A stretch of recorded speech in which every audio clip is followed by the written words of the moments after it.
You are listening to Dove Valley Deep Divers with Erick Trickel and Lance Sanderson. Ball comes out of the hands of Newton. It's on the ground, picked up by T.J. Ward at the 4-yard line. Vaughn Miller did it again. On Overtime Media.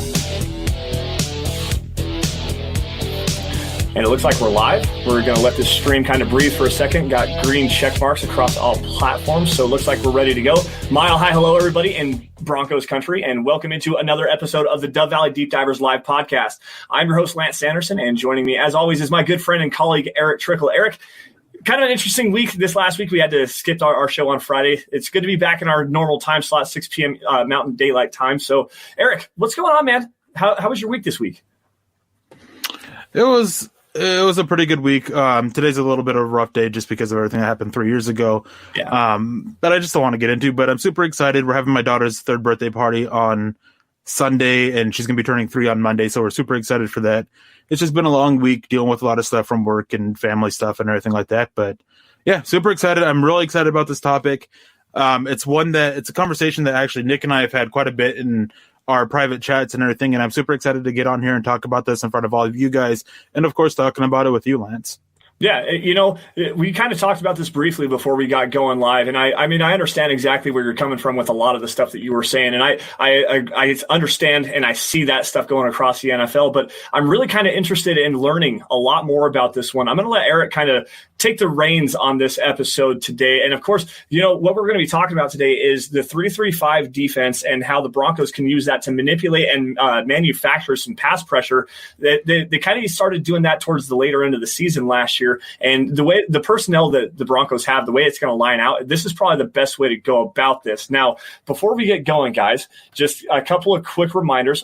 First things first, make sure you guys are following me and Erick. You can follow on Twitter, follow me at SandersonMHH, and for Erick at Erick Trickel. Also, make sure you guys are following the show at DVDD_pod. It's the easiest way to get updates on what we're going to be talking about on the show every single week. If you guys are in a position to do so, head on over to huddleuppod.com. Get yourself a hat, get yourself a T-shirt. There's a hoodie, there's a mask, a coffee cup, anything that fits your fancy. It's a little bit of something for everybody. And if you're not able to do so, the 3 easiest things that you can do: subscribe wherever you're watching, YouTube, Twitter, Twitch, Facebook, anything like that. Like, subscribe, whatever that could potentially be. Like every video you guys see, whether it's Erick's content on YouTube, whether it's a podcast episode or anything that Chad is putting out. Like it, and if you love it, share it to everybody out there in Broncos country. This is the Overtime Podcast Network.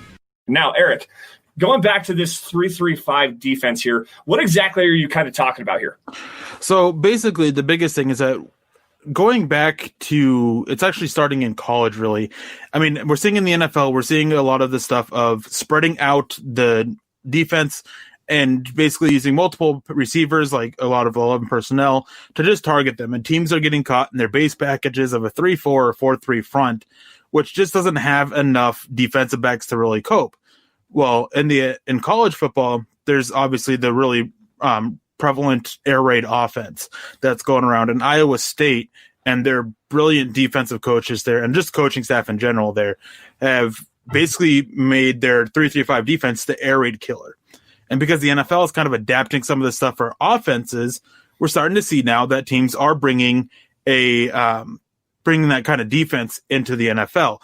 A lot of mimicking of the Iowa State. Now, the NFL is very much a copycat league. I mean, way back when the Broncos had that high-powered offense, they lost to a high-powered defense, the Legion of Boom, and so they decided we got to go build a defense. They still kind of kept their offense not as great, but it was still a solid offense. So the 3-3-5 is becoming a lot more relevant in the NFL, a lot more prevalent in the NFL as well. And it's basically there's a lot of reasons for that. I mean, you have a lot of versatility up front, and then you have your five defensive backs to help handle any kind of passing thing because of it being a passing league and so prevalent in the NFL, as I was just talking about. Now, going back to the Legion of Boom, there's another aspect to this conversation that we're going to be talking about too, and that is the valuing of the secondary members over the pass rushers. And that is something we started to see really with the Legion of Boom.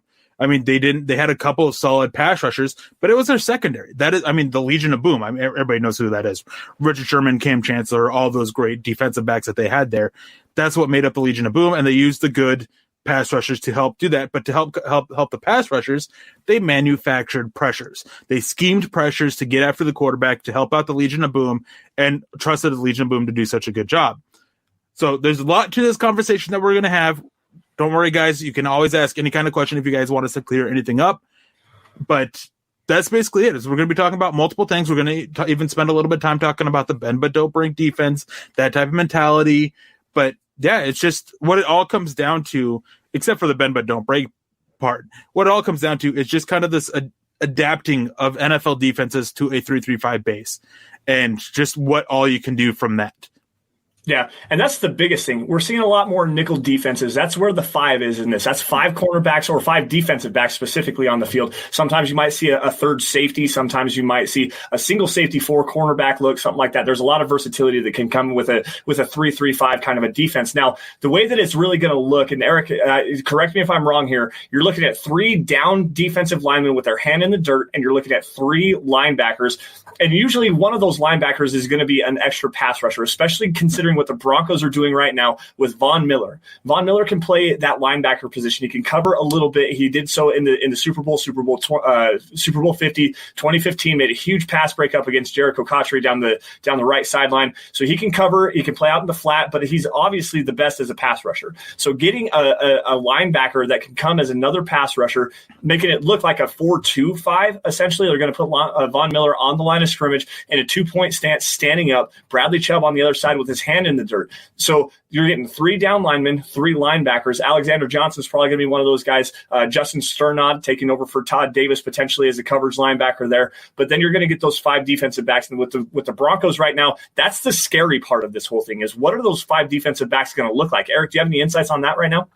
Well, I mean, right now we kind of have the answer to that. It's going to be a combination of Kareem Jackson, Justin Simmons, Bryce Callahan, Michael Ojemudia, AJ Boye, and someone else. Who that 6th person is, we're not really sure. It could be a safety, maybe a Song Bassi if he makes the roster, maybe Coleman, the undrafted safety they brought in, maybe Trey Matthews.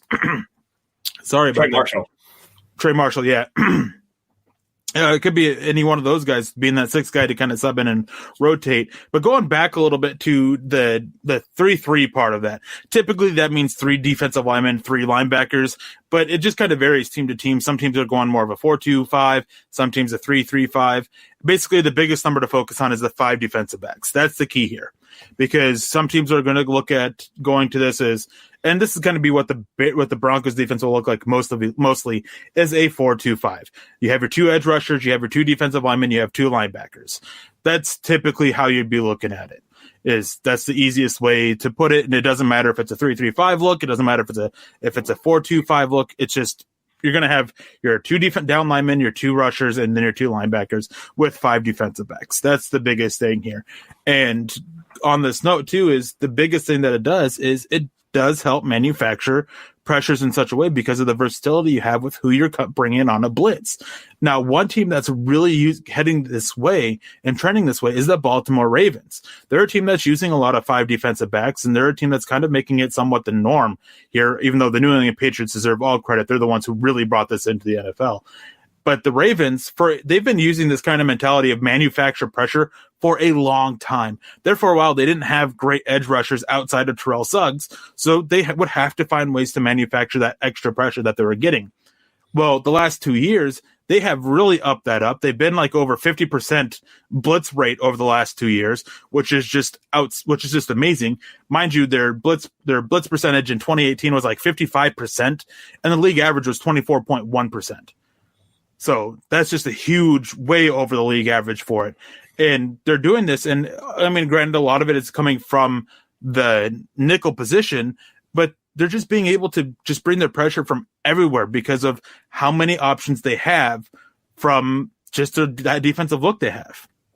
Yeah. So going back to the extra blitzing and the versatility of this kind of a 3-3-5 or a 4-2-5 hybrid kind of a look at what you're talking about here, going back to Vic Fangio. Now, Vic Fangio doesn't like to blitz a lot. He likes to manufacture pressure with his front four guys and then have a complex coverage scheme behind him, especially with the linebackers and the safeties. How is he going to be able to manufacture the pressure with only rushing four guys? And yes, we're going to see it with Von Miller. You're going to see it with Bradley Chubb. You're going to get, obviously, Jarrell Casey coming in, huge free agent signing. I love that pickup.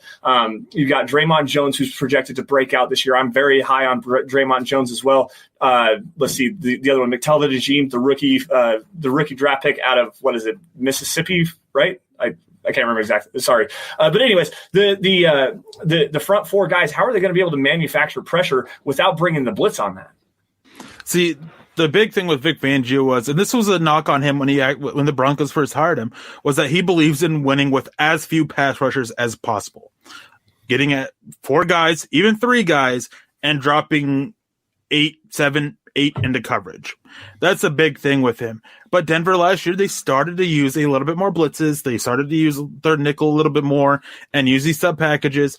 And if I remember correctly, Denver actually did use their nickel packages a lot more than their base 3-4. I mean, let's just throw this out here. Base packages is now nickel packages. So they were using this they started using it a little bit more, using the blitzes a little bit more. We saw Alexander Johnson quite a bit on that. And we saw the safeties help out a little bit more on that. And it worked. And it was effective. The problem is that the Broncos secondary still had their issues to just help keep their help keep things in front of them and keep the big plays from happening. That was something that was a little bit of an issue with them. But they would always step up in the red zone especially. So it's something that Denver should definitely look at going for. I mean, Mike Purcell, don't get me wrong, he's a great run defender, but the game is going towards more passing, and he has absolutely no pass rush prowess whatsoever. If you guys want, I did just do a video on him, and it's up on YouTube that you guys can check out that talks about this. And going to this nickel package with either 4 down linemen or 3 linebacker or 3 down linemen and 2 edge rushers, however you want to do it, is you're pulling Mike Purcell off the field. You are going that way is you are putting your best pass rushers out there on the field to just get after the quarterback and then letting your secondary do the job. And yes, McTelvin Agim played at Arkansas. Yeah, I knew it was a Southern state, and for whatever reason, I had a brain fart. I apologize for that.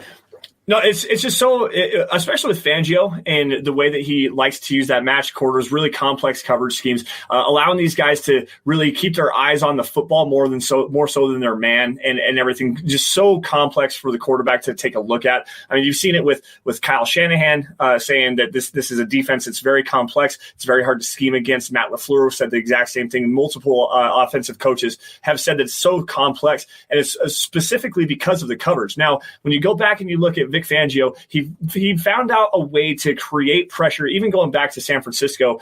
He had solid cornerbacks on the outside, solid safeties at the backside, really good coverage linebackers, which is where the Broncos have the weakness here. But he was still able to use that defensive scheme to be able to create that kind of a ferocious pass rush, and having 2 really good, like Ahmad Brooks and what's the other one? Alden Smith on the outside. Then they had a Justin Smith on the inside that could play and create and manufacture pressure just with those 3 guys. Let that coverage scheme kind of dictate, make the quarterback hold on to the football just a little bit longer. That's where you're going to see that 5 defensive backfield, that 5 secondary players. That's where you're going to see it with Vic Fangio and the manufacturing pressure. Now, let's see here. Let's go to the comment section here just a little bit. Say hello to everybody that's here. I see Kevin Peterson, Vinny J. What's going on? Eclipse in here. I brought up a comment from him. Annie, what's going on? Nice to see you. Love you very much. Appreciate you.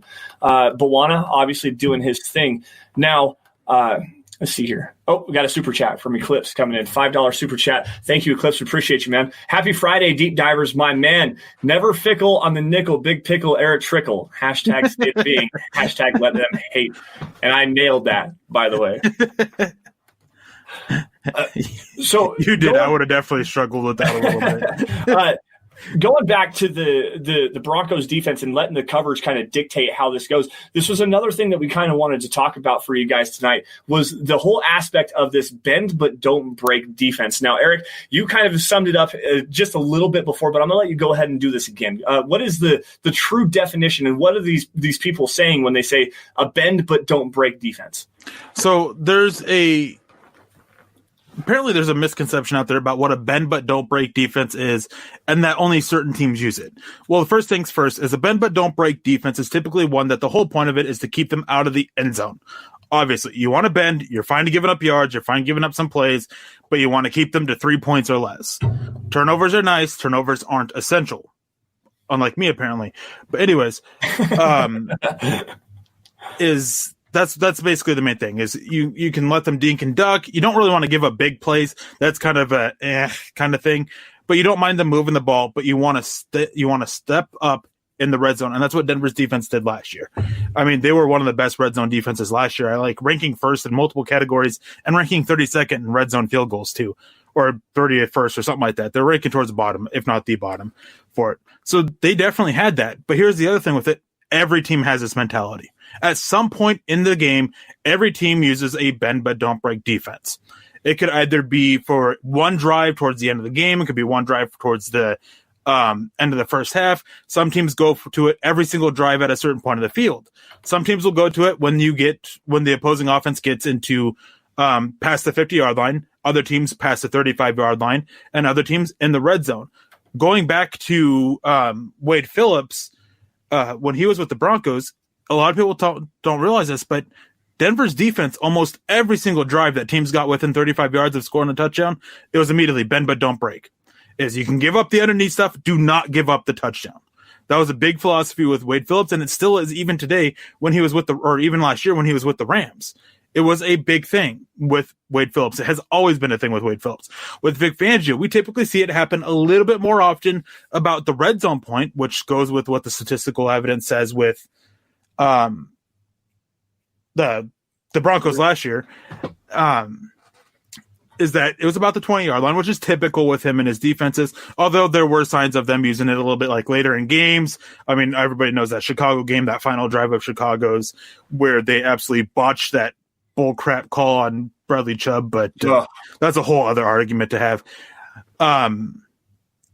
But so that's the thing, is that it's just every team uses it. A lot of people seem to think that only a few teams do it.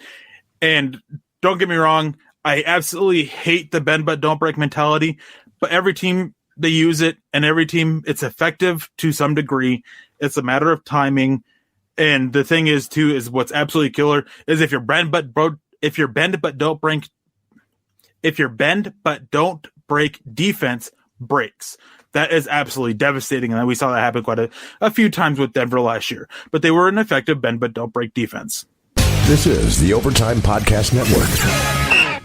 Yeah, they were. It was the number one red zone efficiency. They gave up the fewest touchdowns. They gave up the most field goals, and I'm not sure if that's just red zone field goals or total field goals, but they gave up the most field goals of any team last year. Now, that's a correlatable stat here, and that's the biggest thing is you give up as few touchdowns as you can in the red zone. You let them put 3 points on the board. You've got them stopped. That's a win for your defense, especially when you're going against a team like the Kansas City Chiefs that can put up explosive plays all the time. That's the biggest thing. Limit the explosive plays, keep everything in front of you. They can dink and dunk their way down the football field all they want to, but when the field shrinks and you have 10 yards to go, you're first and goal, if your defense can stand and keep them out of the end zone, that's a win. Every single time, you're going to accept that. It may suck that you're going to see a bunch of teams kicking field goals all over the Denver Broncos, but you know what?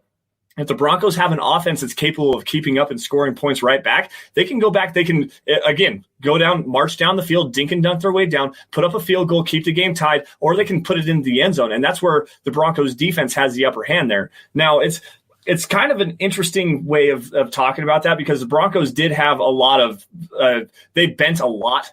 And there was a lot of red zone opportunities. They held their own in the red zone. But going back to one thing that you said earlier, the Chicago game. It wasn't only the Chicago game where that bend but don't break.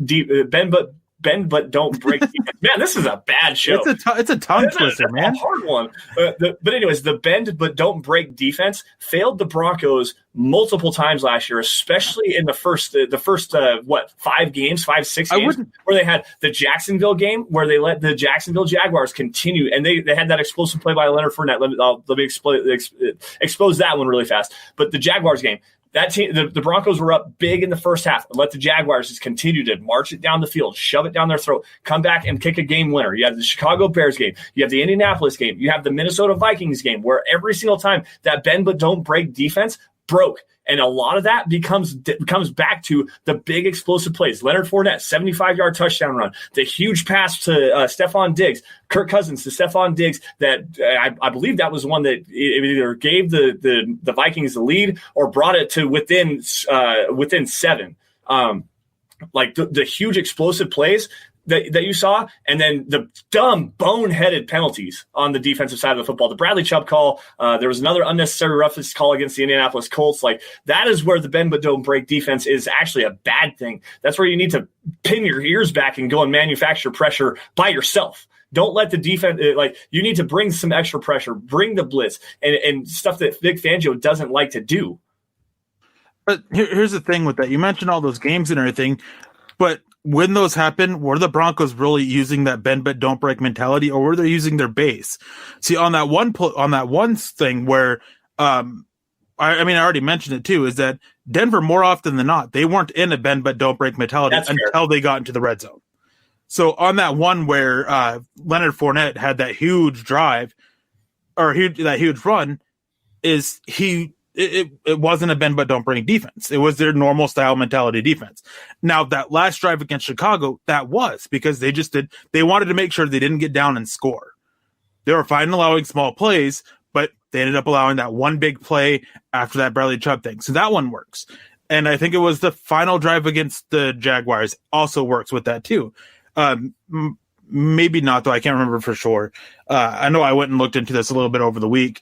But yeah, and a lot of these drives too is they weren't in a bend but don't break defense. They were in their normal style about it.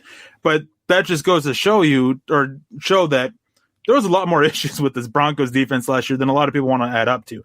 They couldn't, especially early on, they couldn't work in their base packages very well. They had a lot of issues there. They couldn't work very well in their sub packages because they had a lot of issues there. And that also speaks to the fact that it takes a while to pick up a new scheme, especially one that can be as complicated as Vic Fangio's. So giving them a little bit of a break for those earlier games because of that being an issue. But after that point is when they went to the bend but don't break mentality, they did very well. It was a lot of times where they started finding ways to scheme pressure, which is going back to the whole point of this show, was scheming pressure. And when you go to a bend but don't break mentality, you don't have to stop doing that. And at times we did see Vic Fangio stop doing that a little bit. But it's just something that going forward that Denver has to find this. They have to find their sweet spot, really, of using their 3-3-5s. Well, as James says, more of a 2-4-5 with Broncos. You can either address it as a 2-4-5 or a 4-2-5. Either way, it works with the Broncos defense because essentially you're using Von Miller and Bradley Chubb as down linemen, even though they're not down. They're in a 2-point stance. Basically, their nickel defense is they got to figure out that sweet spot between using their normal base package, their nickel package, and manufacturing pressure versus playing that bend but don't break type of mentality. Yeah, and there's a fine line to really draw with that. There really is. You got to try to figure out, and especially with the personnel the Broncos have in the secondary right now. Yes, I love Justin Simmons. Yes, I love Kareem Jackson. Nick actually just did a really good job on Mile High Insiders the other day, breaking down Pro Football Focus and saying that the Broncos had Justin Simmons was number 1. I think Kareem Jackson was number 7 as far as the defensive safety position was concerned, as far as our grading goes. But with the cornerback depth right now, we still don't know Bryce Callahan at all. It's a Bryce Callahan in quotations. We are not exactly sure what is the deal with him. Michael Ojemudia, I'm not placing a bunch of faith in a rookie to be able to come and learn the scheme and play at a high level. Outside of that, though. Did you break up? Go ahead. All right. So just real quick. Someone broke up. Sorry about that. I just want to throw this out there with Ojemudia is, while I understand the issues with him trying to pick up the defense, I think that he'll have an easier time than most defensive backs will in picking up the defense, especially Vic Fangio's defense, because the similarities it has to what he was asked to do and what he was tasked to do, or schemed to do at Iowa. So many similarities. It fits in with his traits. I think he'll be able to pick it up a little bit easier. We will definitely see rough patches. Don't get me wrong. I'm not saying he's going to come out and be great, but I think that he's going to be able to pick it up a little bit easier and a little bit faster than most other corners. A little bit easier than Chris Harris did last year. Right. A little bit easier than Isaac Adam and Devontae Bosby and all these other guys last year who struggled to pick it up a little bit.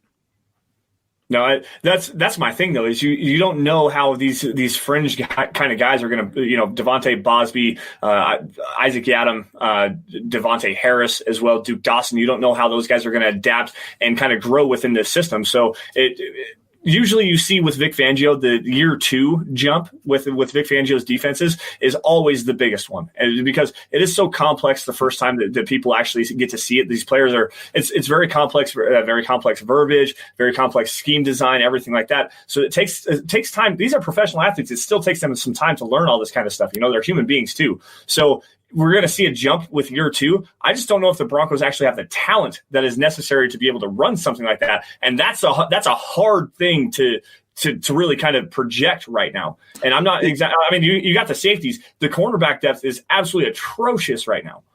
See, I think they're in a better position to try and do this stuff this year than they were last year, personally. Okay. After looking at what they have with having Ojemudia and Boye, replacing Chris Harris between those two, I'll take these two over Chris Harris. Chris Harris was not good last year. No. By the way.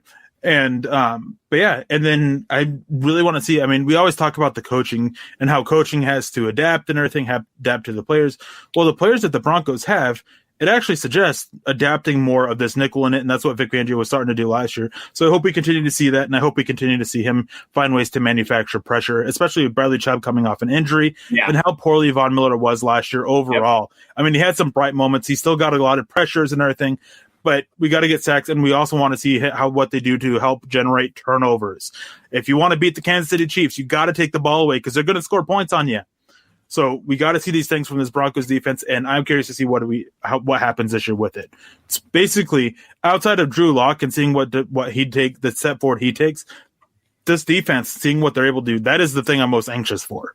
Yeah, I'm actually 100% in agreement with you. I'm also just so very curious to see how the he who shall not be named plays. With the upgrades in the interior of the offensive line, Drew Lock playing a full season, that's a big storyline to me. I'm going to pound that drum as much as I can, at least until the end of the year, because at least until I'm proven wrong, because I think there's enough improvement there. The defense, though, going back to the topic of the show, didn't want to make it about that, but the defense, though, I'm intrigued to see how the coverage scheme is actually going to accentuate some of the talent that the Broncos do have. I think that there's definitely question marks. There's definitely question marks. There's questions that need to be answered, and I'm scared for it, but also at the same time, I'm very intrigued. Now, hold on real quick. There's one last thing I want to say too, as we're talking about this, because this really pertains to the Broncos. We're seeing NFL teams prioritize and value their defensive backs a lot more. New England being one of them, and a few other teams. Yep. With Von Miller coming up with his contract and Bradley Chubb not long after, I'm really curious to see how if the Broncos start to make that switch a little bit to valuing their secondary over their pass rush, because what it's been for the last few years is that you need a good interior pass rusher and two great exterior pass rushers and one really good depth with a solid secondary. But we're seeing these teams make this adjustment to where you kind of need one good, great outside rusher, one good or great interior rusher, one solid guy outside of them, and then a strong secondary. So it's going to be very interesting to see with the Broncos and the situation that with how they've built their defense so far, what kind of changes are going to come over the next few years when contracts start coming up and all this stuff like that. And going to that point too is I've spoken to quite a few people about this, and they're finding it easier to find, not great, by the way, just quality pass rushers who can help come in and contribute than they are finding quality secondary members. So This is also why, at least in my opinion, why we're kind of seeing this adjustment as well to prioritizing the secondary is teams are just finding it a little bit easier to finding those. Not even just quality defensive backs, but star defensive backs. There's a lot of great defensive backs in the NFL. There's not that many edge rushers, which is part of why too, is the great ones can be harder to find, but it's easier to find quality. Is the best way to put it. This is the Overtime Podcast Network. Well, and look at what we're seeing with just the top picks here lately. I mean, you're getting a Myles Garrett with the number 1 overall pick. You got Joey Bosa in there, Nick Bosa, Chase Young this year. I mean, there's always these top level pass rushers, and they're going to be very good players. They may not be a Von Miller or go back to even 2012, Von Miller, Khalil Mack. I mean, there's so many different examples of top 5 edge rusher guys, and they're edge rush players. They're going to be they're more common to find good guys. It's not nearly as common to find a lot of good cornerback players, a lot of good secondary players. I think it's opposite, really. Really, outside of these star defense or star edge rushers, you're still finding solid quality edge rushers, but you're finding a lot more star quality at your cornerback. Even in the second round, later first round, third round, you're still finding star quality players, and you're still finding better quality players as well in the secondary. So granted, I mean, you are comparing basically 3 different positions in the secondary compared to two edge rusher types. So there is a little bit of a difference there too, and it's a little bit easier to help your scheme and adapt your scheme to the secondary than it is to the pass rushers. But yeah, basically is teams are finding it easier to find quality guys in the second, or better guys, easier to find better and star quality guys in the secondary than up front. And when you get these guys like Joey Bosa and all them as you named, is the depth after them is just they're quality guys. Right. So teams are just finding ways to, I mean, this goes back to manufacturing rushers, they're just finding guys who can go out there, be solid for them, and then just using their scheme and whatever else to just help manufacture pressure and help out those pass rushers. Yeah, I think we're saying the same thing. It's the same. Exactly. So, but anyways, guys, we're at 30 minutes right now. Let's flip this conversation over. Get your questions in here. Yeah, I wanted to rapid fire a couple questions, couple of comments here real quick. Robert Caslow, super question, is the Fangio defense a 3-3-5? When you're looking at it in its base form, it's actually really a 4-3 under. Really, that's what Wade Phillips run. It's often called a 3-4. Just easier to classify as a 3-4. But when you go to a nickel package, it's more of a 4-2-5 or a 2-4-5, whichever way you want to classify it. It doesn't really matter. Ryan Hamilton says, "What's up, Lance? What's up, Eric? Good to see you guys. Hey, it's good to see you too. We're glad you're here. Glad you could make it." There's a bunch more here. I've actually got a really good one dialed up here from Robert Kitchens. Any word on Jawan James's injury? Yeah, they're expecting him to be back. They basically told him that he's got to go out there and he's got to perform. He's going to be handed the right tackle spot, so we'll see what happens. A lot of people want to give him crap for his mentality, but I'm a person who has a lot of knee issues, so I understand completely of him not really feeling comfortable out there when he's not 100%. Totally understand that. Not going to hate him on it for it, but we got to get him out there. Go ahead and pull up your question. All right, so I got a really good one here from Charlie Beagle on YouTube. He says, whatever happened to the position of defensive tackle? Everybody is now either a defensive end, a nose tackle, or an edge. When did this become a thing? I think it's not necessarily untrue, but I understand where you're coming from. Instead of looking at the position name, look at the technique name. That's the biggest thing. What technique do they play? Nose tackles typically are your 0-1 techniques. They're playing over the center, playing in between center and guard, stuff like that. Defensive tackle, what you're talking about, 3-5 techniques, 1-3-5 techniques, really. Really interior kind of players playing over the guard, playing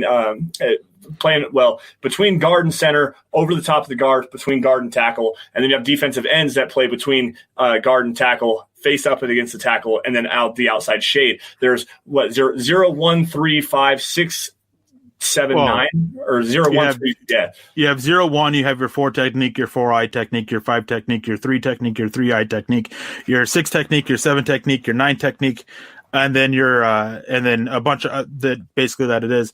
But to go to kind of answer this question is defensive tackle is just kind of be classified as defensive ends now because of the versatility that defenses have. Basically, if you're looking at a defensive end, what you're really calling them is a defensive tackle, really, as they are a guy who in a 3-4 front can be that 5 technique, or in a 4-3 front can be that 3 technique. But the NFL, I think, should go an even step further, and we should start qualifying these interior defensive linemen by their techniques. Nose tackles, that's your 0-1 technique. That's what they should be classified. They're a 0-1. Your defensive linemen, they should be your 3-4-eye, 4, 5, 6, 7, whatever. And then your edge rushers, which are your guys who can be in a 3-point stance out of your 7 or 9 technique, or in your 2-point stance in a 7 or 9 technique. Techniques make it a lot much more easier than classifying them by defensive tackle, defensive end, edge, nose tackle, blah, blah, blah, blah, blah. No, I totally agree with that. It'd be a lot easier to answer this question, especially the way that Erick just did it, if we could show it to you. Get you a square in the middle for your center, circle. It like builds you an offensive line and show you what these techniques actually look like and show you where these players are lining up at. Because as Erick did say, defensive tackle is more of a versatile kind of a deal, defensive end, stuff like that. There's multiple different places that these players are lining up at. It's not necessarily that it's like offensive tackle is offensive tackle. You know where he's going to line up at. A defensive tackle can line up at anywhere between 1 and 5. Like there's like 8 different techniques that he can line up at in between there. Like there's a 4-eye. So just got to think here. Outside shoulder of the right guard, 4-eye. You've got 3 techniques. Say what? Derek Wolfe was a 4-eye. Yeah. And then you've got like a guy like a Chris Jones, who's a straight up 3 technique. Like he's lined up directly inside shoulder of the guard, or a 3-eye. Then you've got split the guard and center. Like there's so many different places to be able to show you and actually help you understand this. You really need to draw it out and then write out every single position, every way that these guys can line up and stuff like that, because there's so much to learn about defensive alignment and position holding and everything like that. There was another really good question about what are the alignments of the secondary players in this 3-3-5 kind of a defense. What are you looking at here, Erick? Well, it really varies. And just going back to this question real quick, I just want to point out too, is like, it's weird because on offense, basically for the most part, you have your positions lined out. You have your left tackle, you have your right tackle, your left guard, right guard, your center, your quarterback, your running back. Wide receivers are the only one that are classified that same way. You have your base group of a wide receiver, but are they your X receiver? Are they your Y receiver? Are they your Z receiver? Linebackers are another one. Linebackers is the very generic term, which is what defensive tackle is. It's the very generic term.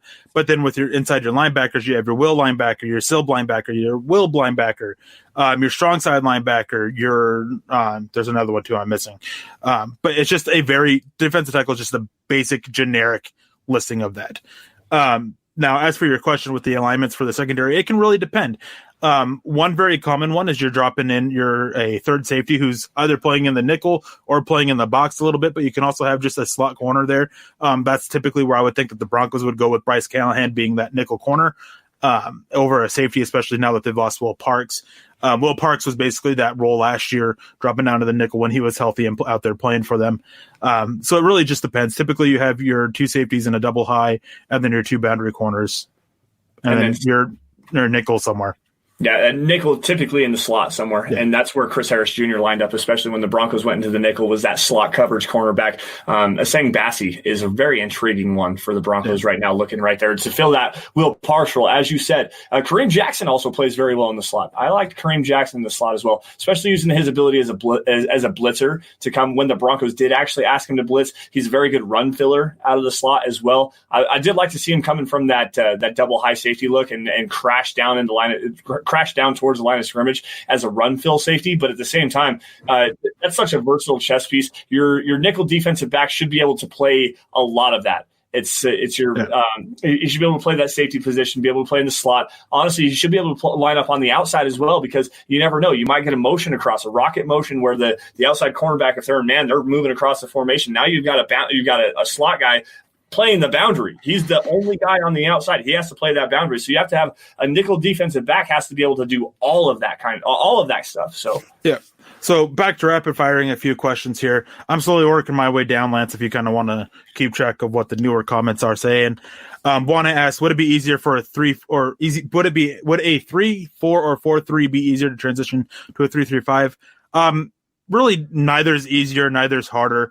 It's just kind of the same thing. It's just basically, so what the numbers mean is the first number is your down lineman, your second number is your linebacker. Subtract the total from 11, and that's how many defensive backs you have left. So in this case, I mean, if you want to go to a 3-3-5, typically it's a little bit easier to transition to it from a 3-4. You just basically pull off your nose tackle. If you want to go to more of a 4-2-5 look, which the Broncos are, then it really doesn't matter. If you want to go to a 2-4-5, it also doesn't really matter which way. I mean, it might be a little bit easier from a 3-4 for a 4-2-5 or 2-4-5, because again, you're just pulling off that nose tackle. But yeah, doesn't really matter. It's not really easier. And then do they have 5 linebackers, or do they use linebackers in the 5? No, that second number is the linebackers. So when we're talking about a 3-3-5, it's 3 down linemen, 3 linebackers, 5 defensive backs. And then last thing, real quick, of my rapid fire is Beast. What the 85 Bears did was a 4-6, is what they made so famous. And that was 4 down linemen, 6 defensive backs. Yeah. All right, so Terry Randall coming in out of Canada. I got it right this time. Canada with the $5 super chat. Erick's loose tie rocks. Yeah, Erick, take it off. We just take it all off. It's so hot in my office, and the lamp that I have now is just making it even hotter in here. Now, apparently making it look like I have lipstick on. Guys, I don't have lipstick on. I haven't worn makeup in a long time. That's not true. I actually used to wear foundation when we first started doing the live shows because the color from my lamp, or my face color from my lamp, made me look weird. So I use foundation to help me look a little bit more normal. But no, I don't have lipstick on. He's so scorned by that comment. Every single day he's telling me, like, I'm not wearing lipstick, I promise you. Anyways, going back to Terry, cheers, mate. Appreciate you. Have a great weekend, Broncos country. Drop a like and stay safe. Yes, absolutely. Please click that like button before you get out of here, whether it's right now or right before you leave. Even after you leave, come back and watch it again as a podcast or whatever you do, whatever platform you're on. Make sure you guys drop a like. There's a conversation here that I want to get really into. good question that we had earlier. I wanted to grab it. Kenneth Booker asked, which is Manning's best receiver core? Harrison, Wayne, Stokely, or Clark, or Thomas, Decker, Welker, and Julius Thomas? I'll let you take this one off first because I have a very simple answer to this question. Well, which offense did he have? Which best receiving core did he have? But yeah, which receiving core did he have that set the all-time passing records for like every single statistic ever? Like that's the only answer. Like, that is. I mean, it's Thomas, Decker, Welker, and Julius Thomas. They set records. They set records that teams are struggling to beat now. That's the best. In fairness, let's say here, Marvin Harrison is a Hall of Famer. Reggie Wayne, probably a Hall of Famer. Stokely was the original slot machine. I mean, that was his nickname for the longest time. Dallas Clark was a good tight end. Demaryius Thomas, probably not a Hall of Famer. Erick Decker, probably not a Hall of Famer. Wes Welker, there's an argument for Wes Welker in the Hall of Fame. Don't get me wrong.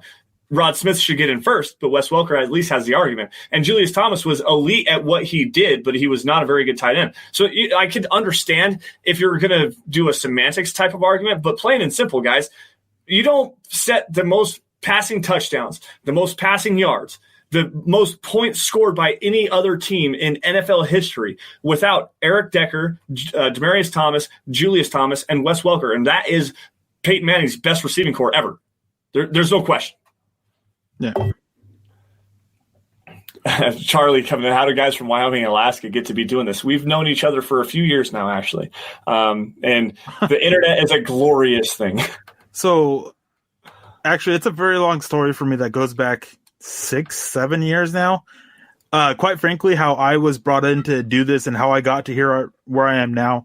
It's a very long journey. I've talked about it a few times, but it all started. I was commenting on an article way back when, and Chad Jensen, who I've been with really since the start, I helped him build. I've not tooting my own horn here by any means, but I've been here since the starting of the building of Mile High Huddle. I was with him when we were with Predominantly Orange, which we left there to start Mile High Huddle. Just all these things. But yeah, he just found me in a comment section. He's like, "Hey, do you want to try doing this?" And I was like, "Yeah, sure." And here I am, doing this, and never thought that I'd be doing it as long as I have been. And every day I'm super thankful for your guys' support, and super thankful that Chad even gave a chance on some dude he didn't know commenting in a comment section.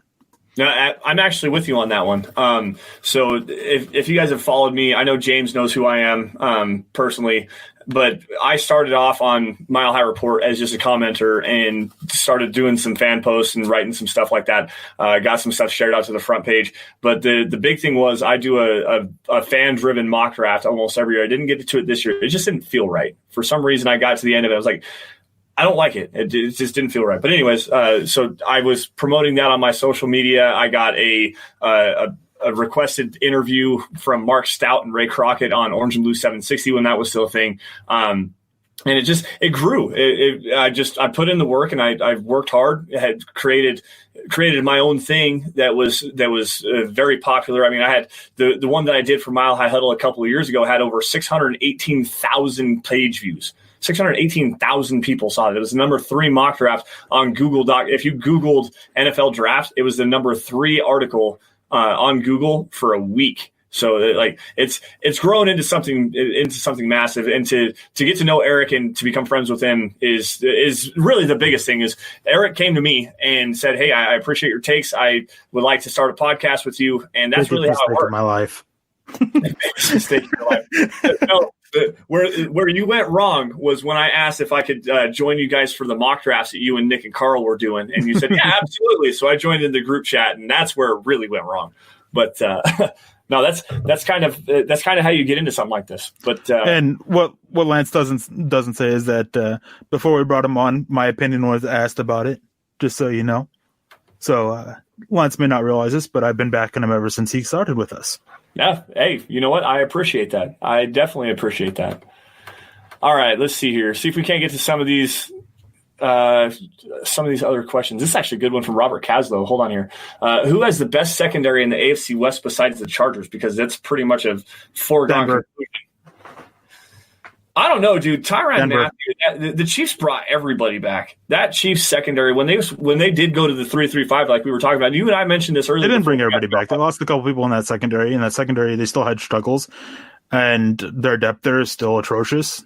Yeah, you're not wrong. I take Denver's over theirs.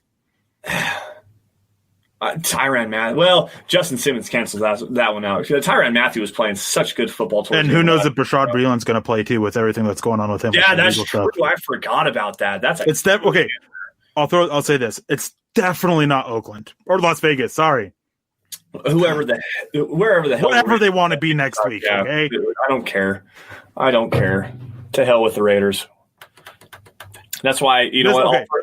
I'll forgive Shelby Harris for knocking down that ball in week 17 against the Raiders. The only reason why is because I quadruple effing hate the Raiders, and they can lose every game for here on to eternity, and it still would not be enough.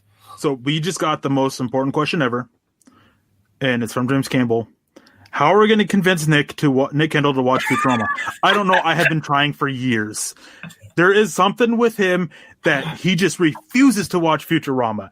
And I don't get it because I know with how he likes Rick and Morty and some of these other shows that we've talked about, he would love Futurama. He would, too. I've been trying to get him to watch it. The scientific aspect of it and the scientific aspect to Nick's brain would just click so well. And I have no doubt that it would become one of his favorite shows if he would just take the time to watch it. So, Nick, if you're out there, watch Futurama, man. It's awesome. It's absolutely awesome. Bender is so hilarious. I love that. Bender is the best. Bender is awesome. Bender is what Morty wants to be. Well, more so Rick. Yeah, excuse me. I'm not a Rick. Futurama, Rick and Morty. And I love Rick and Morty. I have Pickle Rick sitting right over my shoulder if you guys can't tell. Right there. I'm Pickle Rick. All right, let's see if we can't get some more questions here. James Campbell says, pay Chubb, but look to invest in the secondary and have a 5-deep secondary at least. That's actually not a bad idea. Well, especially Von Miller. Von Miller's what, 31? 30, 31, something like that. Old enough where you got to think. 30, 31 years old. He's past the age of 30, I know that. Maybe 31. He just turned 31. Okay, so just turned 31. Possibly towards the downside of his career. He had a down season last year. I think that was a little bit more with the Fangio scheme being so difficult to learn. Losing Bradley Chubb is such a huge loss for him on the other side. It's just there's so many variables with Von Miller right now. And obviously one thing that we haven't talked about and we don't really get to is just the cap impact next year based on what is going on this year. I mean, everything that's going on, fans not being in the stands, the potential of not even having a season, the cap potentially dropping, $20, $30, $40 million. Von Miller's contract, there's not a whole lot of guaranteed money, if any, after this year. So it's easy to move on from that. And this was something else I wanted to bring up to you, kind of a good segue into this. But with the Broncos, not having a lot of high-end money on the offensive side of the football right now with the wide receiver core. I wrote an article on this on milehighhuddle.com just the other day about how the Broncos' good draft decisions and utilizing the rookie wage scale has actually created a lot of cap flexibility. Eric, I know where you're going with this, but I want your thoughts. Yeah, it's good. It was good of Elway to use the biggest thing too is that they hit on some of those picks. Yeah. Like that's the biggest thing. You can sit there and you can try and use for cap management, try to use the draft the best you can, but you got to hit on those picks. And Denver did, which definitely helped out quite a bit. It'll be interesting to see. Talking about the cap, the thing I'm most anxious to see about is what it's going to have with Justin Simmons. There's been some stuff going around that Denver is okay with letting him play out this season on the franchise tag because they don't know what the cap impact is going to be next year because of the thing that shall not be spoken of, or thing that shall not be said, I guess would be the better way to put it. That would be that's something to keep an eye on too, is the conversation I've had about it with certain people is that they want to get an extension done, but they're not super, pushing for an extension done. They just want to see they're willing to sit there and let him play out the franchise tag and then just tag him next year and work out an extension from there once they have even more answers about what's going on with the cap situation going forward as a result of what's going on in the world. Yeah, it's such a weird deal right now. And that article that I wrote, and it is kind of a little bit of foreshadowing with obviously Courtland Sutton. He's still on his rookie contract, second-year deal. Drew Lock on a second-year deal. You've got Noah Fant, Jerry Jeudy, KJ Hamler on a second-year deal. And that actually created some kind of versatility with the cap to allow John Elway to make some moves that we don't necessarily agree with the whole Melvin Gordon thing specifically. But it did allow him to go out and get a guy like Jarrell Casey, and it gave him some flexibility to go out and get a guy like AJ Bouye as well. You can argue the Melvin Gordon signing is a trash signing. The contract is trash. The player is awesome. Don't get me wrong. Nick Van Etten. That signing, probably not the best signing in the world, especially when you have a Jeff Hireman on the roster already. It gives John Elway some flexibility because it does seemingly look like the Broncos have hit on these two young wide receivers right now. There's not a whole lot of offensive there's a lot of offensive firepower, but just not a lot of dollars going to that. In fact, if you combine Drew Lock's cap hit, Melvin Gordon, Phillip Lindsay, Royce Freeman, Courtland Sutton, Jerry Jeudy, Deshaun Hamilton, Tim Patrick, KJ Hamler, and Noah Fant, if you combine all of their cap hits, it's just like $200,000 more than Julio Jones as a single player. Like there's so much potential with this offense, and it's a long-term offensive outlook for the Broncos right now. I mean, Courtland Sutton is going to get paid a lot. Phillip Lindsay is probably going to get a restricted free agent tender next year after the 2020 season. So we're going to see Phillip Lindsay and Melvin Gordon again in 2021. You've got Sutton, who's everybody pretty much is under contract at the receiving positions until 2023. Like, there's a long time for this offense to really build and grow. And that's partially because Elway has hit on some of these draft picks, and it's really made it like flexible enough for him to be able to go and get a guy like AJ Bouye and Jarrell Casey. So it's just a very fun kind of an article to dive into, really. Go check it out, milehighhuddle.com. So we got a $2.99 donation from David Kilgore asking if Denver trades for the Jaguars pass rusher. Basically, no. With Bradley Chubb, with Von Miller, with what it would cost to not just get him, but also pay him, it just doesn't make any sense for him. He's an edge rusher just as they are. Just no point to it. If Denver maybe if Denver was throwing them Von Miller in exchange for it, maybe, but even then, it just doesn't make much sense for Denver to do. Yeah, no, I agree with that. I personally see Yannick Ngakoue going to the Cleveland Browns. I think that there's a fit there. There's a want there. He wants out of Jacksonville. They have a need there, especially with the Myles Garrett situation, not knowing exactly what that's going to look like right now. But they have a need for another pass rusher, and I think they have some cap space to work with too, so they could give him a long-term extension, which is what he's really wanting. He wants out of Jacksonville. He wants money. Real quick, going back to that Manning talk, Kevin Peterson made some comments here. And Kevin, that 2013 defense for the Broncos, when they set all those records on offense, was terrible.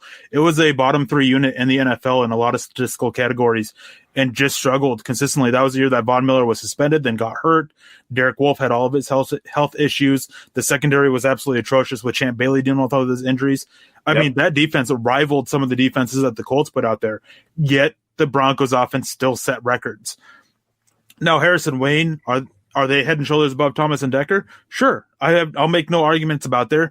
But Wes Welker and Julius Thomas are head and shoulders above Brandon Stokely and Dallas Clark, at least with what they were doing. Dallas Clark was a much better blocker, don't get me wrong there. And one other comment, too, is like they also had Adam Gase, which, he helped. But you just can't argue with the fact that one offense set records with Peyton Manning. A few years after the injury that Peyton Manning went through, they set records that teams are struggling to beat now. Whereas with the Colts, they had a great offense, don't get me wrong, but they weren't record setting quite to that level. So, I mean, you can make the argument both ways, don't get me wrong, but I'm going to go with the team that set all those records. Yeah. I mean, it was multiple records there. That first game against the Baltimore Ravens, like how many with the records that they set there, 7 touchdowns. Like, it wasn't just like 1 or 2 records. It was multiple records that just showed to how much firepower that offense had as a whole. I think the only passing record really that they didn't set that year was most passing yards in a game. But they didn't need to. They were so explosive. They were putting so many points on the board at will. They didn't need to. Passing yards in a game, they were still averaging like 350 yards a game, regardless. How many games did Peyton Manning have over 350, if not even the 400 range? But they were spreading the ball out. And even to go to give Noshan Marino a little bit of love here, too. Like that running game was actually pretty decent, too. Like that was an explosive offense in all facets. And Adam Gase is the architect of that, and let's not go down that rabbit hole. All right. Real quick, too, is Brian Hamilton says, Melvin Gordon is only averaging around 3 yards per carry right now. He's not worth his words on Twitter. Well, there's a lot of things with Melvin Gordon that, just don't help his statistical stuff that we have. So, first of all, is his rushing is he hasn't played many full seasons. He's played, one full 16-game season? Yeah, he's also had to deal with a absolutely horrendous. Everybody talks about how bad Denver's offensive lines were. The Chargers' offensive lines have been worse. And running back is so reliant on the blocking up front. Mm-hmm. Super reliant on that. You're a special running back if you can create for your own regularly, which Melvin Gordon struggles to do because he relies so much on that offensive line, which the Chargers are terrible. But he's also a receiver. So when you're talking about Melvin Gordon, you can't talk about just what he's doing as a runner. You got to talk about what he's doing as a receiver. And he's averaging 8.4 yards per reception, which is a really good number for a running back, and 4.8 yards per touch. We can focus on his rushing ability, but let's face it, that's not the main thing he was brought here to do in Denver. He was brought into Denver to be a receiving back and be a blocker. I don't like the contract. No argument for me about that contract. They paid a running back too much money. There's no arguing against that. But arguing about him about the fact that it's because of his play just doesn't sit well with me because there is a lot more to his play than just running the ball. No, I totally agree with that. Sorry, I was looking at something else really fast. Bawana shooting us a personal message here, but anyways. With going back to Melvin Gordon really quick, he's such a very good route runner out of the backfield. The circle routes, the arrow routes, the dagger routes, everything that he's doing, that was the reason why they brought Melvin Gordon in, plain and simple. There's no question about that. Now, I've got another question here from Terry Randall, and there's a side conversation here with James Campbell as well. Maybe the Broncos go cornerback in next year's draft, similarly to going wide receiver this year. Now, Eric, this is right up your alley, and I understand you've got Patrick Surtain Jr., you've got Shaun Wade at the top of the list. Have you really got a chance to take a look at this 2021 cornerback class yet? Denver should do whatever they take to draft Shaun Wade. Period. End of story. I've actually been a big fan of Shaun Wade for a while now. I remember talking to Nick about him back in November or December before it was determined he was going to go back to school. But yeah, there's a lot of good corners in this upcoming class. A lot of them that I've still just only done preliminary work on. I know that was it Virginia, I think it is. either Virginia or Virginia Tech. They have two pretty solid corners. Alabama's got Patrick Surtain, who's a really good corner. I know there's a good guy for LSU too. A lot of good corners in this class. I'm going to be determined or anxious to see what happens with college football this year, and if they have it, what they're able to do. So it's definitely a possibility that they go and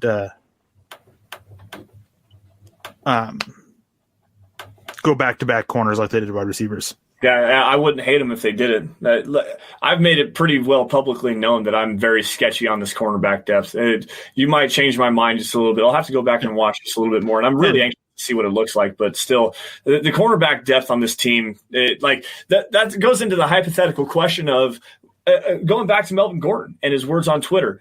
Where could that money potentially have been spent better off for the Broncos? There's still like Darqueze Dennard's out there. Drake Kirkpatrick's still out there. There's opportunities for the Broncos to go out and get a guy signed.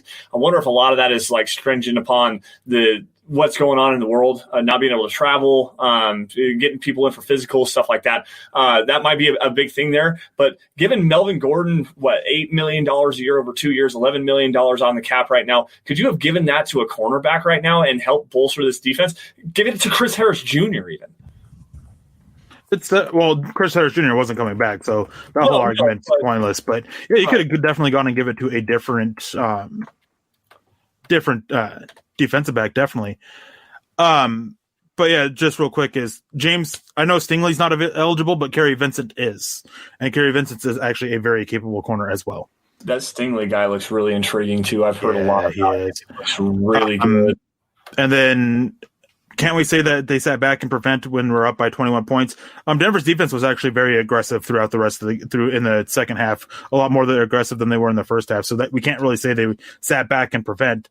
Giving them garbage yardage. They really did. They gave up a lot of big plays. Stats are deceiving at times. Jameis Winston threw for 5,000 yards. Yeah, stats can be deceiving, which is why you got to look at everything. Denver's offense also didn't turn over the ball quite a bit. They were able to move the ball. They kept the ball safe. I mean, they had 10 interceptions and 10 to 15 interceptions and only a handful of fumbles. Well, The biggest thing is here, there's another aspect of this that people are really kind of ignoring. That Denver Broncos offense in 2013, not only they put up explosive plays all the time, they were scoring so fast.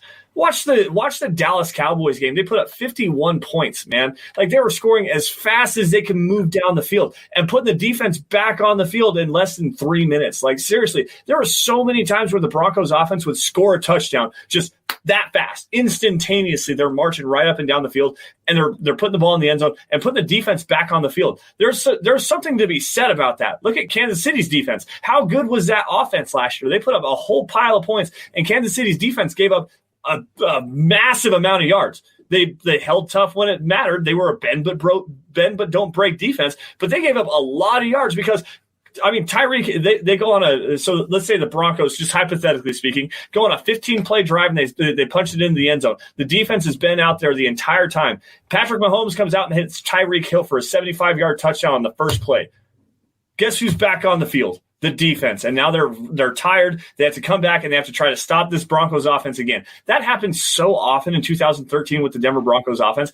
Big explosive plays, quick. I mean, Peyton Manning at the line of scrimmage was so awesome. There's so many variables in that. And also going into the postseason, you lose Von Miller because of torn ACL. You lose Chris Harris Jr. has a torn ACL. Kevin Vickerson was one that I was thinking about the other day that had a dislocated hip.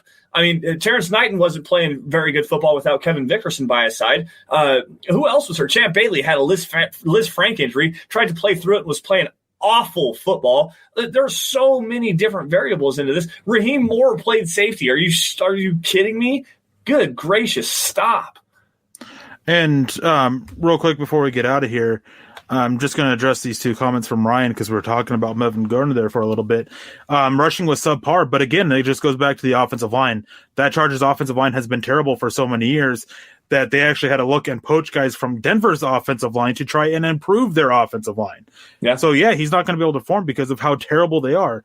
I mean, during those few years that he was with them, like he was one of the most hit running backs behind the line of scrimmage over those 5 years. Yeah, 5 years with the Chargers that he had. and could have made up for it with the passing game with another running back and still paid Phil. Paying Phil's unlikely unless he's willing to take a lot less. It doesn't matter if we have Gordon or not. Paying Philip Lindsay has been unlikely.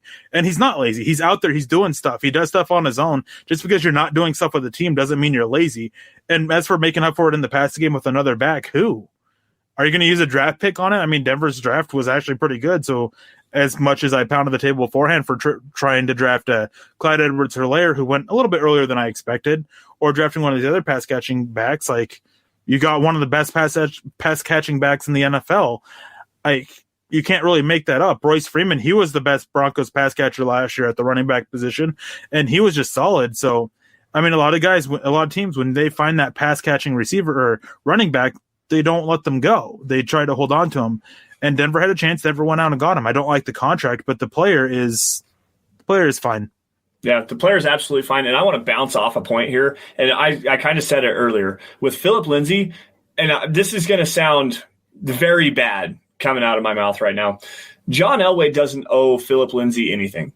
Philip Lindsay has outperformed being an undrafted free agent. He's outperformed everything for the running back position, but they signed a contract.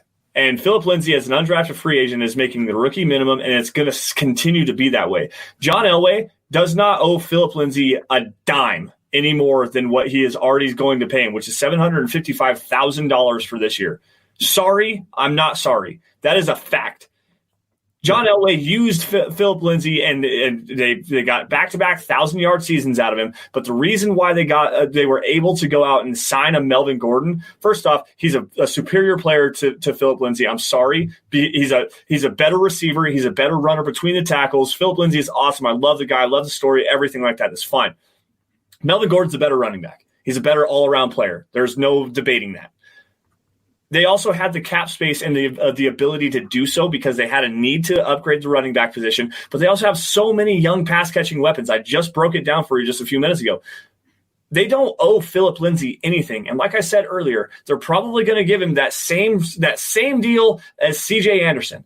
They're going to give him the restricted free agent tender. They're going to hopefully not have to match a contract from somebody else, and they're going to keep him on the cheap for the next 2 years. And that's exactly what's going to happen. And if they pay him outside of that, that might be a mistake.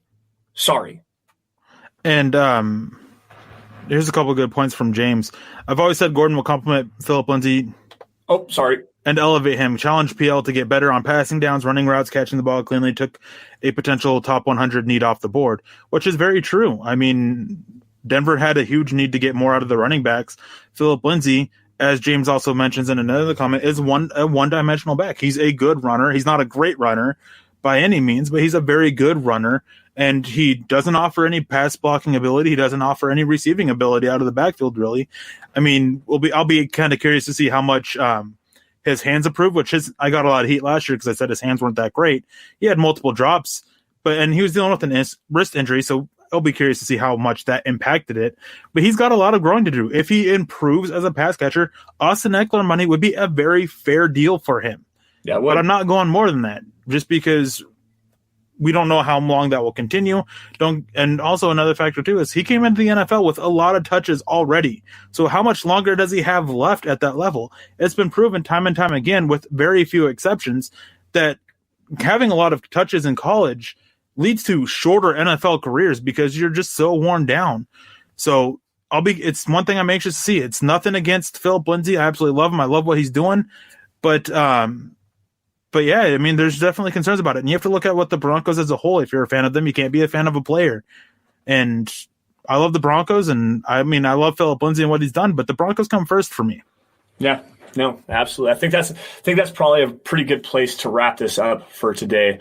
Guys, thank you all once again for joining the Dove Valley Deep Divers podcast. You guys can follow me.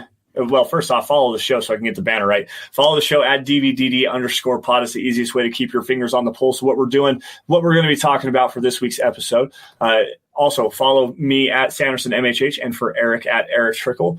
If you guys get a chance while you're at that, follow at Mile High Huddle for instant news and updates and analysis on your Denver Broncos. We do breaking news analysis, opinion articles, film breakdowns, stuff like that.